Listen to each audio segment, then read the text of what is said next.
Goeiemôre gemeente. Wat 'n wonderlike voorreg om vandag hier in die huis van die Here bymekaar te mag wees. En wat 'n wonderlike voorreg dat die skoolvakansie nou verby is en ons almal weer rotine kan vind. En ons sê spesiaal welkom aan al ons jong mense en ons mammas en pappas en voogte. Baie welkom terug na die vakansie. Ons hoop almal is nou gesond en dit gaan goed. Geliefdes, vanoggend se tema is die vraag: met watter gesindheid gee ek? So, voordat ons gaan begin met vanoggend se erediens, het ek 'n baie flou grappie om te vertel. So, Karel was 'n skatryk man gewees. En Karel het dit nou goed gedink om dit so in sy testament te stel, dat wanneer hy tot sterwe sou kom, dat al sy besittings verkoop moet word, al sy geld gevat moet word, en dan moet daar goudstawe saam met hom begrawe word. En so is dit so gedoen. En hierdie goudstawe is saam met Karel begrawe. So kom Karel by die poorte van die hemel. En hulle vra vir Moorie, maar hoekom het jy bagasie by jou? Nee, hy het sy hele lewe se werk, alles wat hy besit, het hy saamgebring. En by die poorte vra hulle vir hom, maar Karel, ons laat die bagasie toe nie. En hy sê, jy verstaan nie, hierdie is belangrik, dit is my hele lewe hierdie. En die poortwagter sê vir hom, maar maak dan oop, laat ons sien, wat het jy by jou? En toe Karel sy sak oopmaak, kyk die poortwagter so na die goudstawe en hy sê vir hom, o, jy moes net sê jy het nog plaveisel saamgebring vir die hemelpoorte. So, wanneer ons oor geld praat in die kerk, dan raak mense ongemaklik. Hulle skuif rond, hulle voel somme 'n bietjie op hulle senuwees, maar ek wil u verseker dat vandag se tema nie net oor geld gaan nie. So, 'n belangrike vraag wat ons onsself moet afvra is, het die Here oor geld gepraat? En ons sê ja. Wanneer ons die woord van die Here lees, dan lees ons dat die Here het gepraat oor geld. Hy het vir ons gelykenisse en lesse gegee oor geld in die Bybel. En die Bybel is een van die nuttigste finansiële boeke om te lees. As 'n mens al die gedeeltes gaan lees waaroor geld gaan, dan kry mense 'n hele ander perspektief uit die woord van die Here uit, oor geld en rentmeesterskap en met watter gesindheid ons gee. Martin Luther, die kerkhervormer, het gesê, in 'n Christen se lewe is daar 3 bekeerings. Die kop, die hart en dan die beursie. En hy het gesê dat die 3de bekering is gewoonlik 'n teken van ware bekering. En wat hy daarmee bedoel het is, dit is baie maklik vir mense om te sê dat hulle glo. Dit is maklik vir mense om na 'n kerk toe te gaan en saam te bely en saam die woorde te sing, maar wanneer dit tot die dade kom, is dit waar baie mense struikel en val. Die dade is 'n teken of opregte bekering in daardie persoon se lewe plaasgevind. Nou geliefdes, ons weet ook natuurlik dat ons dade ons nie kan red nie. Ons lewe nie met goeie dade sodat ons gered sal word nie. Sodat ons op ons eie dit sal kan probeer verdien dat die Here ons toelaat in die hemel nie. Ons kan nie. Dit is nie menslik moontlik op ons eie nie. En daarom leef 'n gelowige met die wete dat Ons leef sodat ons gered word nie. Ons leef met die perspektief, ons leef omdat ons gered is. Ons wat hier sit, is gered. Ons kan nie daai redding verdien nie. Ons kan nie daai redding koop nie. Ons ontvang dit uit loutere genade alleen.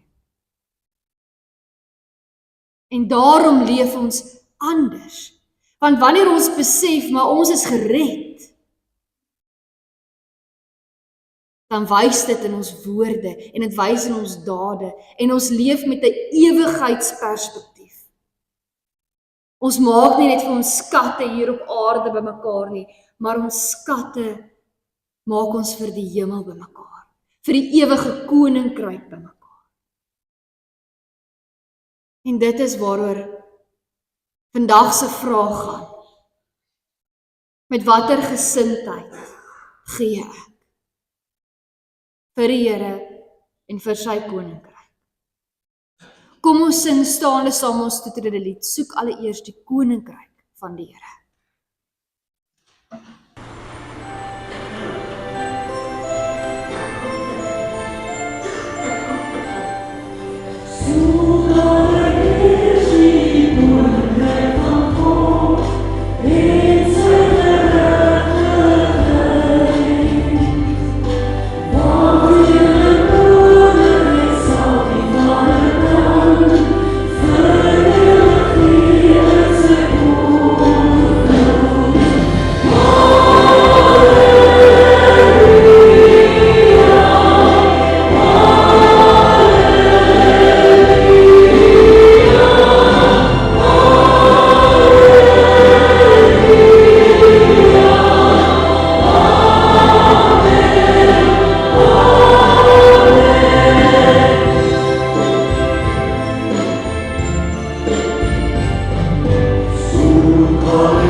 Matteus 9 vers 13 staan.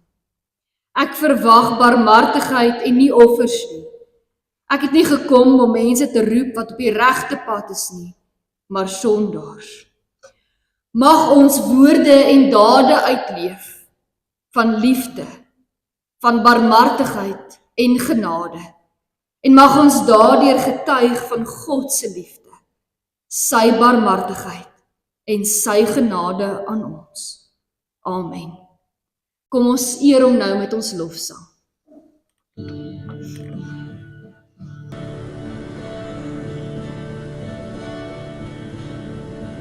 Ek wil so graag huis wees. Ek wil so graag sê ek lief vir hom. Ek wil weer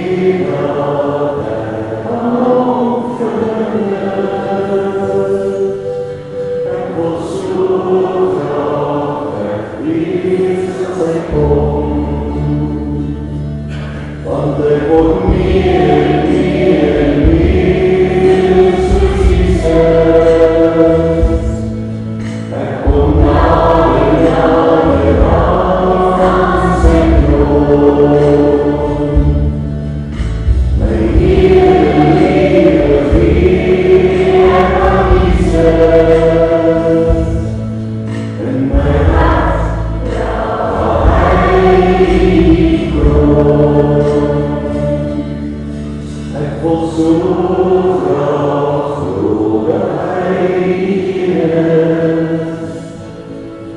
Ek wil so graag sê, ek is lief vir hom. Ek wil so graag hoor, as ek alleen. Ek wil so graag wegwees as ek kom. Want ek word meer en meer en meer soos Jesus. Ek kom nader, nader, nader aan sy troon. My Heer, lieve vriend, aan Jesus. In my hart, waar hy die kroon.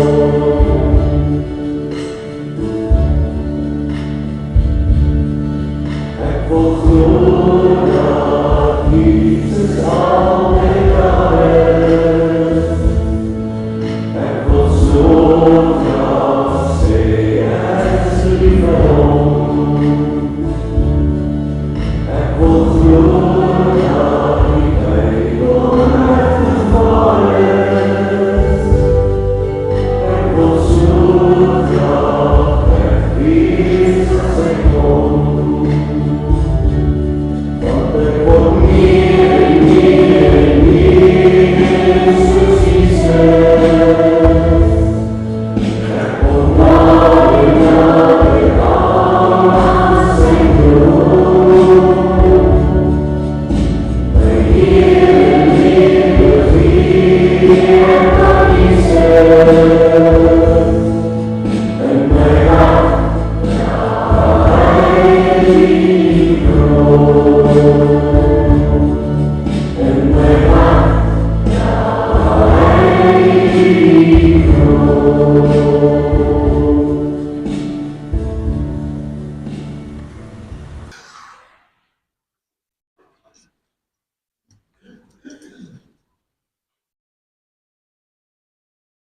Geliefdes, wat 'n wonderlike voorreg om die Here ook aan eer te bring in ons lofgesange. Wat 'n voorreg om te vra ons wil meer en meer soos Jesus wees. En daarom is een van die belangrikste lesse wat Jesus ons kom leer het, is om in 'n verhouding, 'n lewende verhouding met ons hemelse Vader te lewe. En te bid tot ons hemelse Vader. So kom ons sluit ons oë saam in gebed en dan bid ons saam. Ons hemelse Vader, ons buig in diepe afhanklikheid voor U neer. Ons kom as gebroke sondaar mense en ons bekers is leeg. En ons vra Here, kom vul ons met U woord, kom vul ons met U wysheid en kom vul ons met U gees. Kom vul ons lewe, Here. Laat ons beker oorloop en van U genade en barmhartigheid en U liefde getuig. Here, gee dat ons geloof sigbaar sal wees in ons woorde en in ons dade. Help ons om vandag eerlik die vraag te antwoord in U teenwoordigheid. Met watter gesindheid gee ek? Maak U woord helder en duidelik aan ons elkeen. En laat die saad, Here, op goeie grond val. Mag dit groei en mag dit vrug dra. Tot die eer van U naam en tot die uitbouing van U koninkryk alleen. Ons bid dit in die heilige naam alleen. Amen. Geliefdes, ons het 2 skriflesings vanoggend. Ons lees eers uit Markus 12, verse 41 tot en met verse 44. Jesus het toe reg oor die offergawekis gaan sit en kyk hoe die mense geld daarin gooi. Baie ryk mense het baie geld ingegooi. Daar het toe 'n arm weduwee gekom en 2 muntstukkies ingegooi. Dit was baie min werd. Hy het sy disippels nader geroep en vir hulle gesê, dit verseker ek julle, hierdie arm weduwee het meer ingegooi as al die ander mense wat iets in die offergawekis ingegooi het. Hulle het almal uit hulle oorvloed iets ingegooi, maar sy het in haar gebrek alles ingegooi wat sy gehad het. Alles waarvan sy moes lewe. Ons gaan dan ook blaai tot Lukas 21.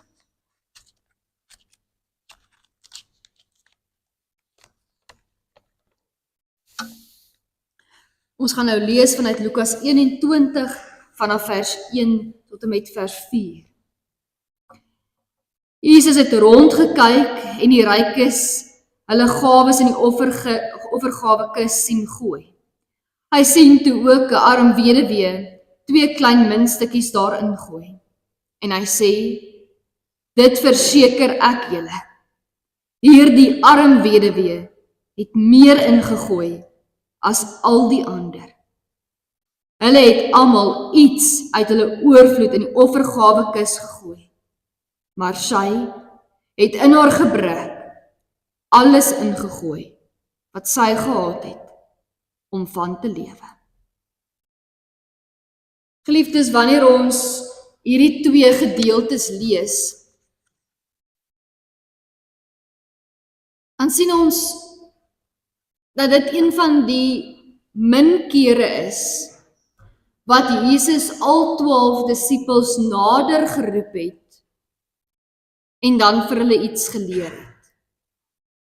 Onthou met die gelykenisse en die wonderwerke en die gebeure van Jesus op aarde, was nie al die disippels heeltyd by hom gewees nie. Nie al die disippels het die heeltyd alles gehoor nie. Maar daar is sekere tye wanneer Jesus al 12 bymekaar gebring het vir 'n rede. Daar is net 6 gedeeltes in Markus wat spesifiek noem dat Jesus al 12 bymekaar roep.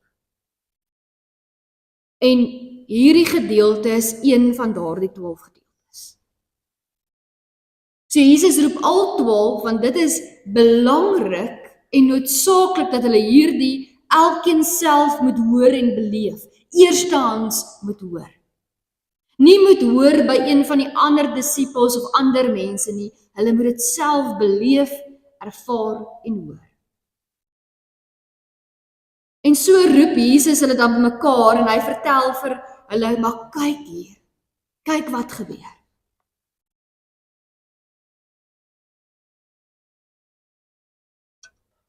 Jesus kom wys vir hulle iets van gesindheid in hierdie gedeelte. Ja, hierdie gedeelte gaan oor geld. Dit gaan oor offergawekis.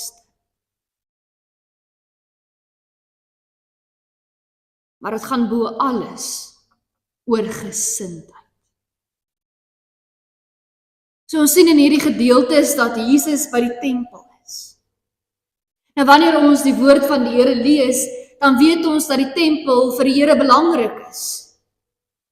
Reg deur die Bybel het God gevra dat sy mense vir hom 'n huis van aanbidding sal oprig.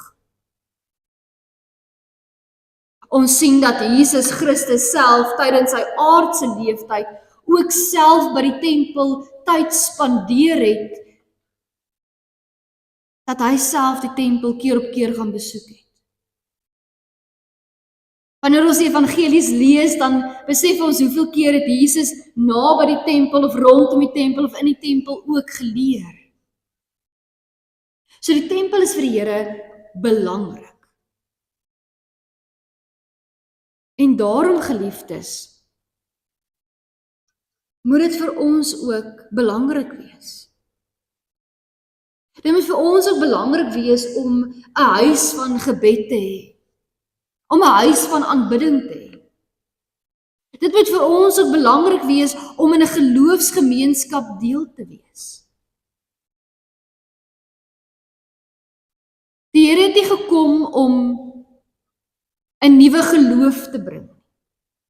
Wanneer hy hier met sy disippels praat, moet ons onthou dat dit in die konteks was van Jode wat vasgeklou het aan Joodse reëls en regulasies van hulle godsdiens. Hulle het die Ou Testamentiese wette gevat, dit uitgebrei tot menslike tradisies en verdere reëls. En hulle reëls was later meer belangrik as die Here self. Hulle geloof was getoets aan hoe goed hulle reëls kan nakom en regulasies kan nakom en menslike tradisies kan nakom.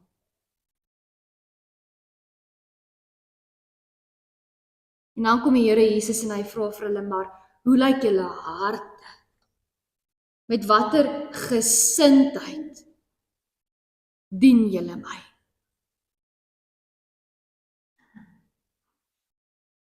Geliefdes, ons sien dit ook in die Fariseërs. Dit is baie duidelik wanneer ons in hierdie konteks kyk na die Fariseërs. Hierdie geloofsleiers en hulle is hierdie voorbeelde en kom al die reëls en regulasies so goed na en al die menslike tradisies na. Maar wat was hulle gesindheid teenoor die Here?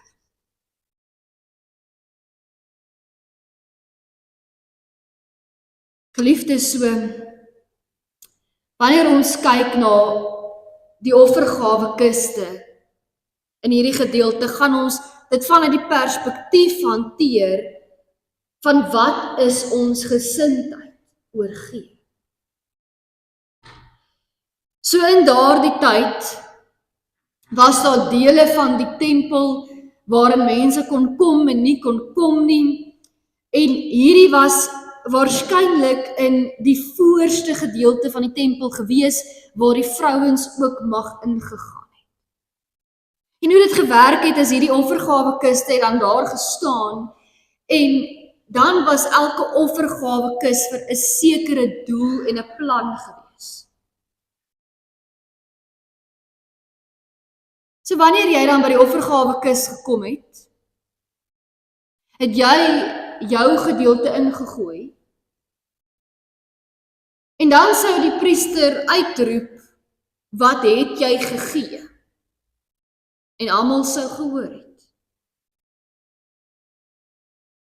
So wanneer ons die kommentare lees oor hierdie gedeelte en hoe die offergawe kiste gewerk het en wat die slim mense nou sê in boeke, dan besef ons dit het so 'n bietjie anders gewerk as vandag. Almal het geweet en gehoor wat jy gegee het, wat jy ingegooi het. En daarom was dit 'n gebruik van die mense gewees om daar rond te hang, om te hoor wie die meeste gee, wie die beste gee.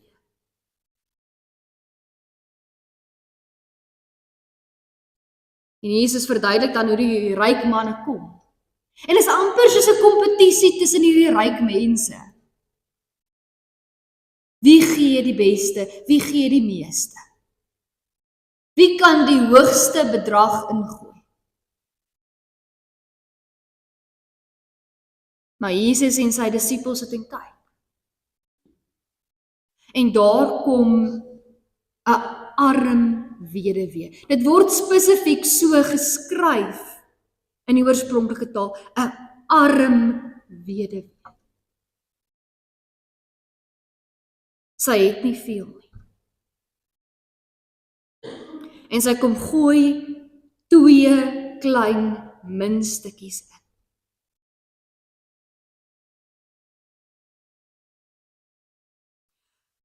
Geliefdes, terwyl sy dit ingooi, het sy waarskynlik nie eens geweet dat die Here en sy disippels vir haar spesifiek staan en kyk nie.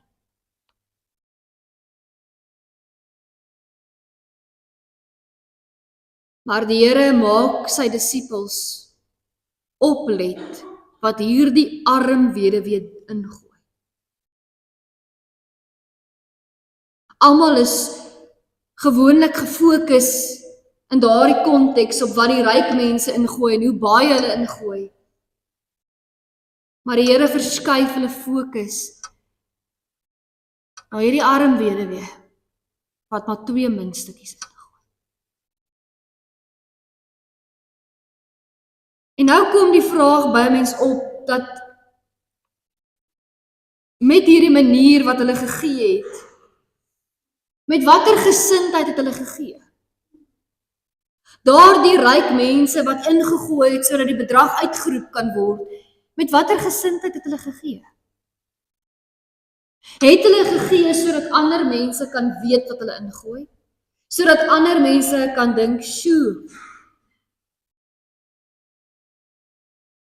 Sodat ander mense kan praat oor die bedrag wat hulle gee? Met watter gesindheid het hulle in die offergawe kiste hulle deel ingegooi?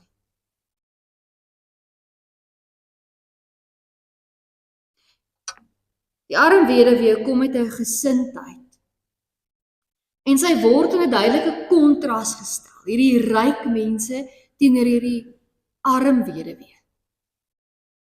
Alleen. En sy word eintlik, as 'n mens die kontras baie duidelik sien met die kommentare saam, word sy afgekraak. Ag, dis maar net 2 muntstukkies. Baie min werd. Dit is die moeite wat die Afrikaanse vertaling doen. Hulle sê vir ons dis baie min werd.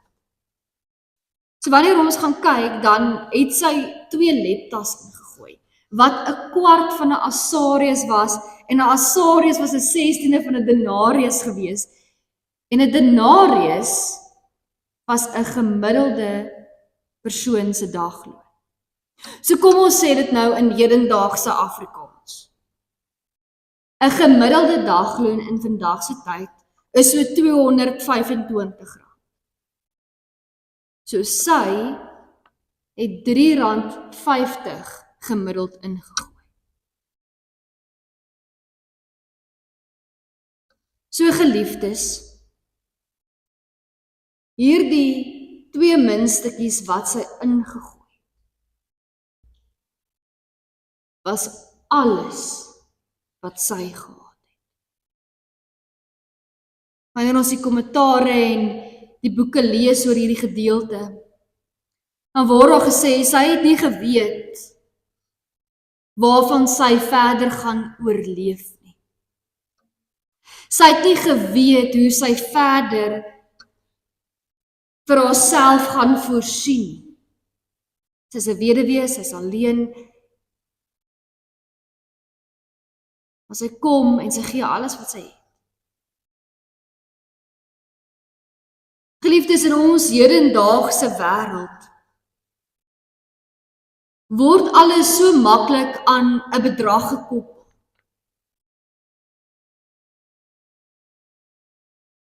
Hoeveel het jy vir die rugbyspan geborg? Hoeveel geld het jy vir jou 10de maand koevert gegee?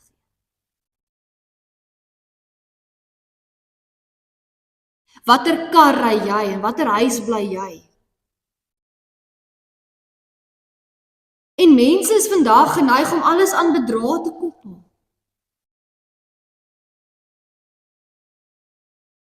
Om vriendskappe aan bedrae te koppel.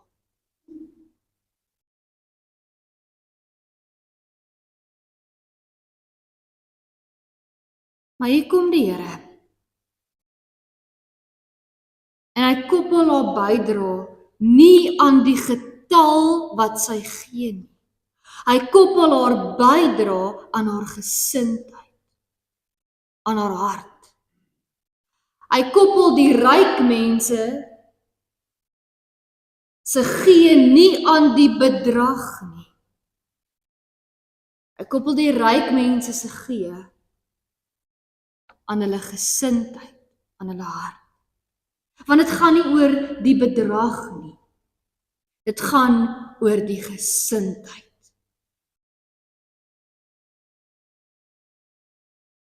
Met watter gesindheid gee ek? Gee ek omdat ek voel ander my raaks? Gee ek omdat ek voel ek is maar net verplig om te gee? Gee ek omdat ek weet dit gaan vir 'n goeie doel? Gee ek om my gewete te sis? Gee ek sodat ander my kan raak sien? Met watter gesindheid gee ek? Nie hoeveel gee ek nie, nie watter bedrag gee ek nie. Met watter gesindheid gee ek? Jesus kom leer ons om radikaal anders te kom dink oor geld. Hy kom leer ons om radikaal anders te dink oor bedrag. Die Here weet die tempel het geld nodig. Vandat Dawid die gedagte gekry het om die tempel te bou van die Here af en Salomo later die tempel gebou het, het die Here geweet, daai gebou kos geld om in stand te hou. Kos geld om te bou. Maar die Here het nog altyd voorsien.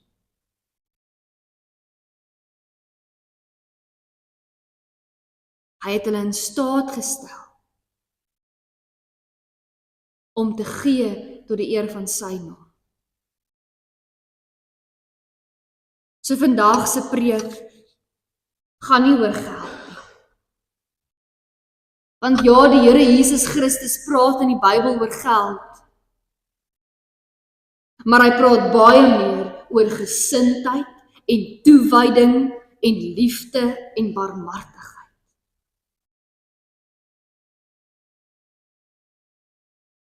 Dit is wat vir die Here belangrik is. So geliefdes, wanneer ons kyk na ons eie omstandighede, wat gee u vir die Here? En ek praat nie nou van 'n bedrag nie. Wat gee u vir die Here?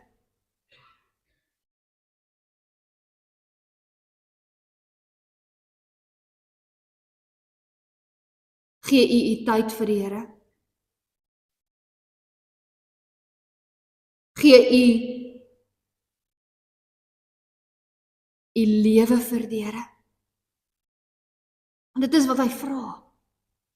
Hy vra dat ons in die regte gesindheid, in liefde en in barmhartigheid moet gee, sonder selfsug, sonder eie gewin. Nie vir onsself nie, maar vir koninkrykswaarde. Ons tyd, ons gawes, ons talente. Die Here vra ons hele lewe. Hy vra nie 'n bedrag elke maand nie. Hy vra gesindheid van gee met ons hele lewe.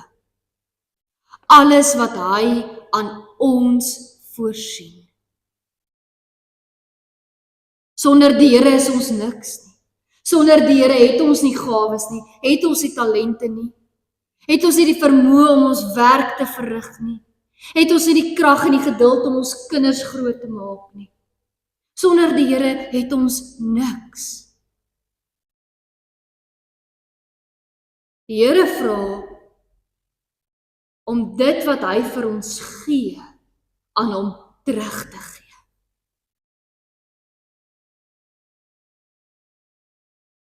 Gee ons gesinne nog vir die Here.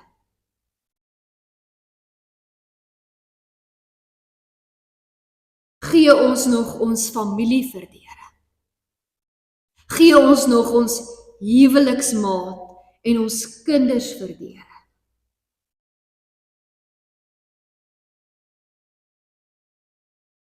Gee ons elke dag vir die Here terug. Wat is my gesindheid? Die Here vra u lewe. So mag ons daarom goeie rentmeesters wees. om dit wat God in sy genade alleen in ons voorsien en aan ons toevertrou. Mag ons goeie rentmeesters wees en dit teruggee aan die Here. Mag ons eerlik en opreg elke dag met 'n afhanklikheid en 'n nederige gesindheid alles vir die Here gee wat ons kan. Mag ons tot die eer van sy naam leef. Al voel ons gooi min in. Al voel ons het nie genoeg tyd of geld of gawes of talente nie. Maar dit wat ons het, mag ons dit ingooi vir die Here. Amen. Ontvang die seën uit Efesiërs 2 vers 4 waar daar staan: Maar God is ryk in barmhartigheid en het ons innig lief. Mag u bewus wees van God se barmhartigheid en sy liefde in die lewe, en mag u daardie barmhartigheid en liefde gaan uitleef. Mag u uit God se genade geseën word om 'n seën vir ander te wees. Amen.